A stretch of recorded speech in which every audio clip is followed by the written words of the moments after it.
Hello, MuMum here. It's Monday, so I'm dropping in for my Monday musing.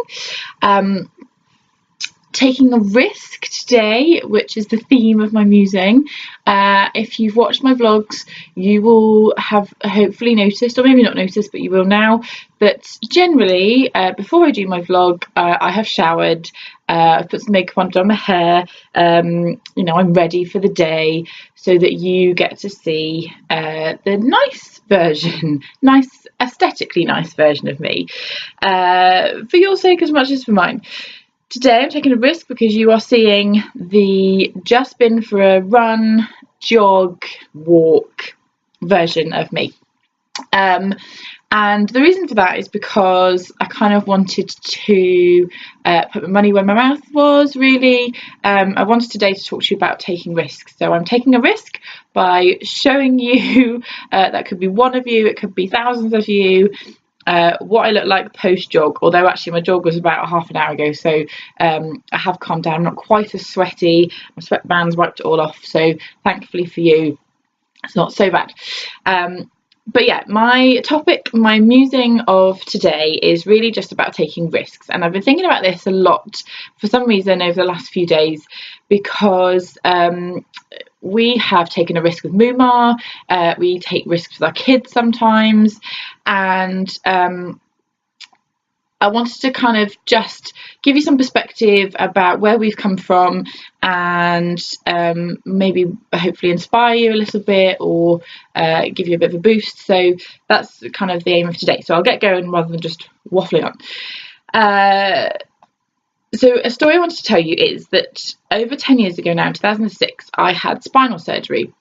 It's a very long story, I'm not going to go into it. I had surgery on my spine, minor surgery on my spine, after an accident, but there was some complications following the operation, and I was left with more damage than before.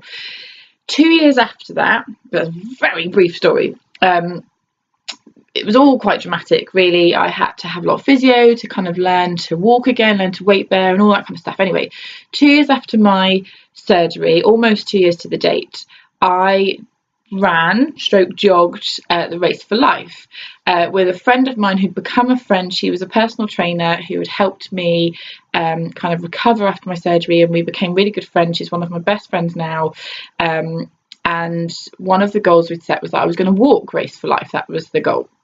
The night before, I phoned her and I said, I'm going to run it.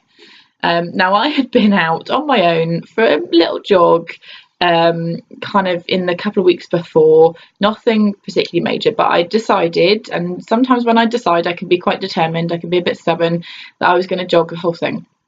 So she kind of went, okay.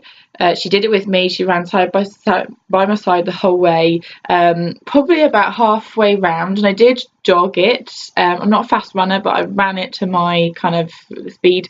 Probably about halfway round, I said to her, right, I need you to tell me where I'm going, because I need to watch my feet. And she said, why? I said, because they've gone numb. Now, this is something that happens to me since all the issues with my back, is that for some reason, if I have a particularly vigorous walk, or if I run, then after a little while my something kicks in with my nerves and my feet go numb. Now, if you've ever tried to run with, think of having just the horrendous pins and needles, when your feet go dead and then you get that kind of pins and needles, it's kind of somewhere in between there.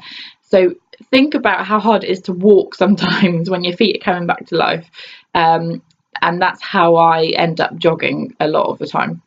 So I jogged kind of maybe the last third of Race for Life with numb feet, with my friend saying, right, we're going straight, we're going left, we're going right, run that way, run that way, run that way.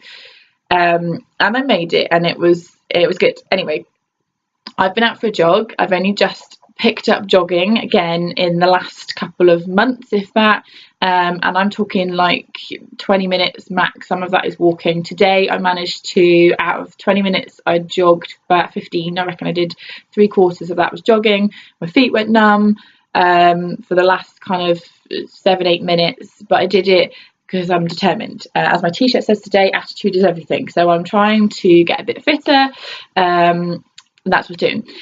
But it's a risk. I take a risk when I go out for a jog, especially when I go out on my own. I take a risk because at any minute my back could give in.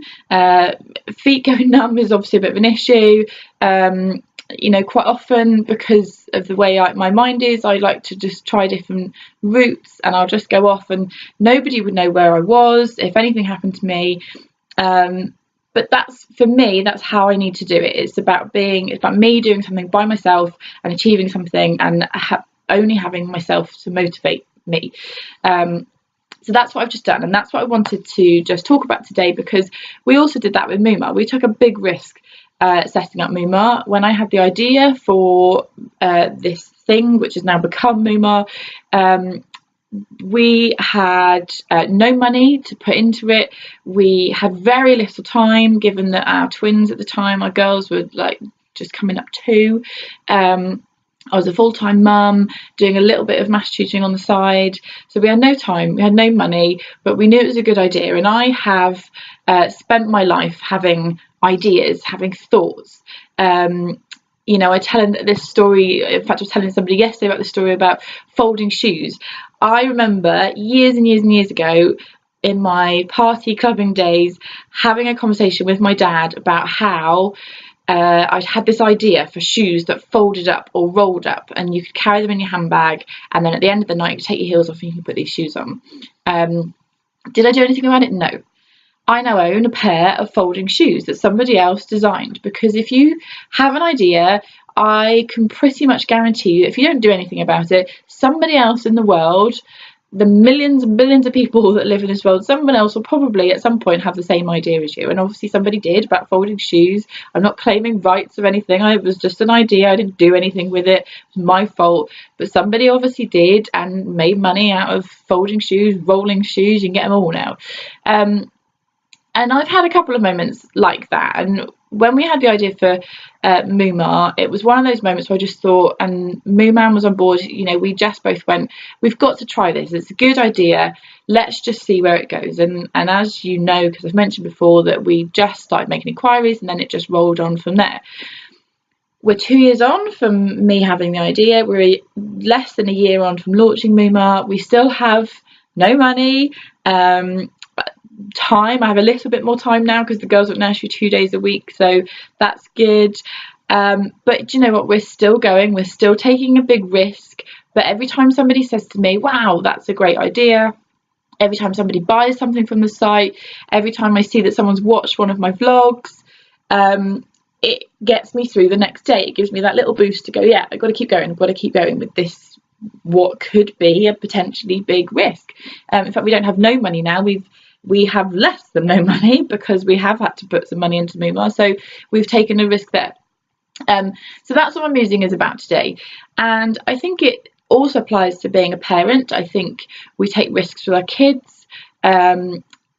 In the last year, I have been down several death slides now, something I never would have done as a child. Never, ever, ever, ever. I hated all of that kind of stuff. I don't like taking risks. I don't like putting myself, I don't like putting my body in a situation where I'm not in control of it. But for the sake of our girls, I have been down the death slide, and dare I say I've enjoyed them. And do you know what? I tell our girls, we had a similar scenario. Actually, we were going down a very small death slide on Saturday. Death slide, by the way, is the ones that just go straight down like that. And one of our girls was a bit nervous, the other one was kind of happier, and we're honest with them. We say, do you know what, this is scary, mummy's a bit scared, but let's do it, let's be brave, it's safe, blah blah blah. So sometimes we can take risks with our kids, sometimes we take risks with how we parent our kids, and we get it wrong, and you just have to apologise and say, do you know what, mummy and daddy made a mistake, but we're going to try something new. So I don't know if any of that makes sense. That's what I've been thinking about today. That's my musing is just about taking risks.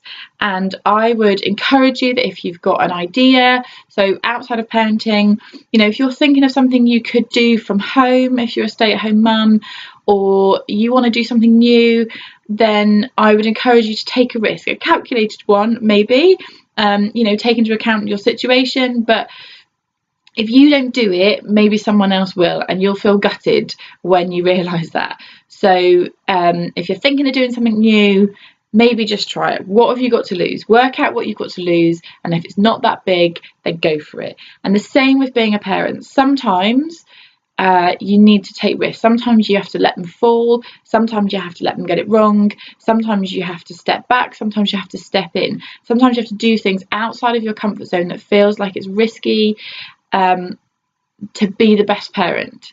And I would encourage you to do that as well, that maybe try things that are different, try something new with your kids. If things aren't working, try something, try a new behaviour tactic. I don't know, whatever it is. I don't have the answers because I don't know your situation, but my musing of today is, can you take a risk? If you can, then why not? Hopefully that makes some sort of sense. Does to me. And I'll be back next Monday to talk to you about something else. Okay, bye.